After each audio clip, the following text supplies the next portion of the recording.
Let's just dive right in. Today, we're tackling an absolutely crucial question for anyone looking at medical or dental school. Imagine this. You've got the brains, you've got the drive, but you don't have a massive family trust fund to pay for it all. So, is the military's Health Professions Scholarship Program, what everyone just calls HPSP, the ultimate financial hack? Well, we are going to lay out all the facts, the incredible benefits, and, yeah, the very real obligations to help you figure out if this path is the right move for you. Here's our roadmap for this explainer. First, we'll look at the medical school debt trap. Then we'll define what HPSP actually is, look at the financial lifeline it offers, break down the service obligation, give you a reality check on the uniform, and finally ask, is HPSP the best choice? All right, part one, the medical school debt trap. Look, we have to start with the terrifying baseline of civilian student debt. It is huge. More than 70% of medical school graduates are carrying a heavy burden of loans. And that 30% who graduate debt-free, well, they typically have significant family help, or they snagged one of those incredibly rare civilian full-ride scholarships. If you don't have those things, you are almost certainly staring down that 70% slice of the pie. And the sheer scale of that debt? It's staggering. We're talking $200,000. That was the median educational debt for indebted med students graduating back in 2019. Think about that for a second. 200 grand. And remember, that's just the median. Plenty of people owe way more. And, with inflation over the last few years, that number is only going up. When you actually break down these annual tuition costs, it becomes painfully clear how fast that mountain of debt piles up. I mean, you're looking at nearly $43,000 a year just for public in-state tuition. Want to go private or attend a top 15 expensive school? Boom. You're staring at an average of $70,000 to nearly $73,000 every single year. Without a family safety net, financing 4 years at these rates, it's literally financially crippling. So, moving on to part two. What exactly is HSPS? If you're staring down this financial trap, you're probably desperately looking for a lifeline. And that brings us to the core of this explainer. The Health Professions Scholarship Program, HSPP, is an incredibly powerful tool designed to totally fund your future in medicine.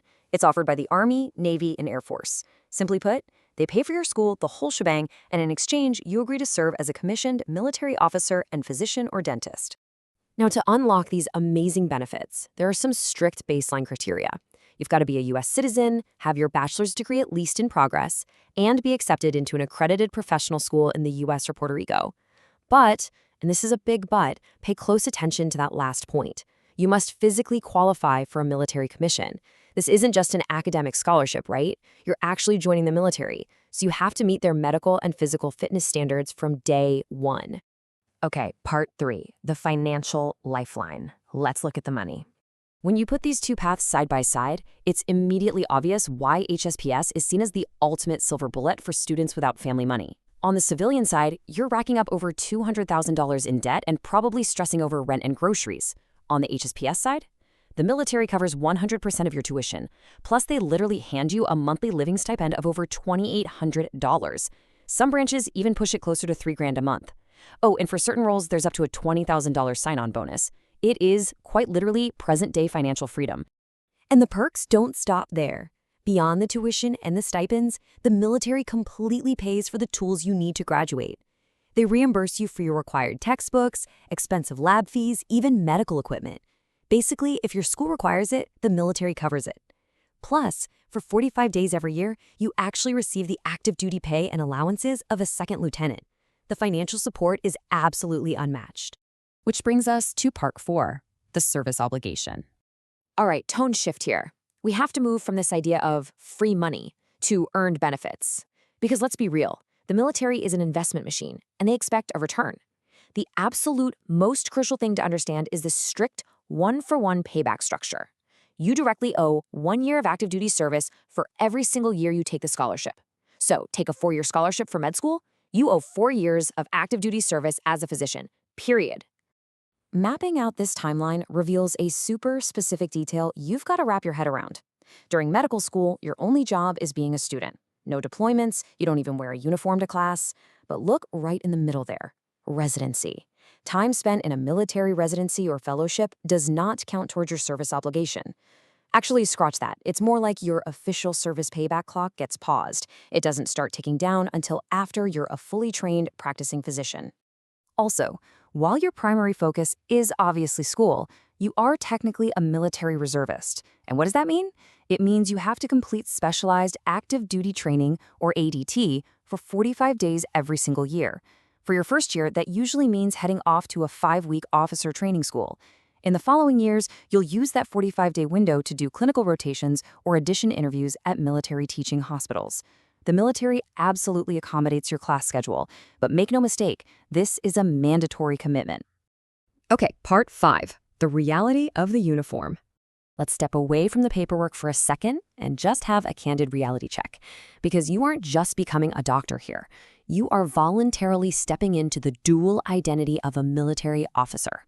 You are subject to military law, you have to maintain physical fitness standards, and ultimately you answer to the operational needs of the United States Armed Forces. We found this incredibly blunt quote from an active duty dentist writing on an Army dentistry blog, and I think it perfectly grounds this whole explainer. They wrote, "If you don't want to deploy to a combat zone, then don't join the Army." Wow, right? While a lot of military doctors actually never deploy, the fundamental truth is right there. Absolutely do not take this scholarship if you are unwilling to accept the very real risk of deployment. You are a soldier, sailor, or airman first. Furthermore, you are surrendering a significant degree of personal autonomy. When it's time to specialize, you have to apply for residency through the military's own selection board, which is known as the military match. So the military is largely going to dictate exactly where you complete your training based on what they need operationally. Sure, there are some rare chances for civilian residencies, but only if the military happens to be undermanned in that specific specialty. Bottom line, you go where they need you. Finally, part 6. Is HSPS the best choice? So let's bring it all together. HPSP is an unmatched financial lifeline. On the benefit side of the scale, you get present-day financial freedom, zero, literally zero educational debt, and a guaranteed salary as an officer the second you graduate. But we have to look impartially at the cost side. You are giving up future autonomy over where you live and train, you're locked into the military match, and you're accepting the inherent risks of military deployment. So, we're going to leave you with this final thought to ponder. If you don't have family money to fall back on, civilian debt might dictate your career and life choices for a decade after graduation while you scramble to pay it off. The military completely solves that problem, but they dictate your choices in a totally different way through mandatory service. Ultimately, you have to ask yourself, is trading your future time and personal autonomy worth erasing your financial debt today? Only you can answer that for sure. Thanks so much for joining us on this explainer, and we will catch you next time.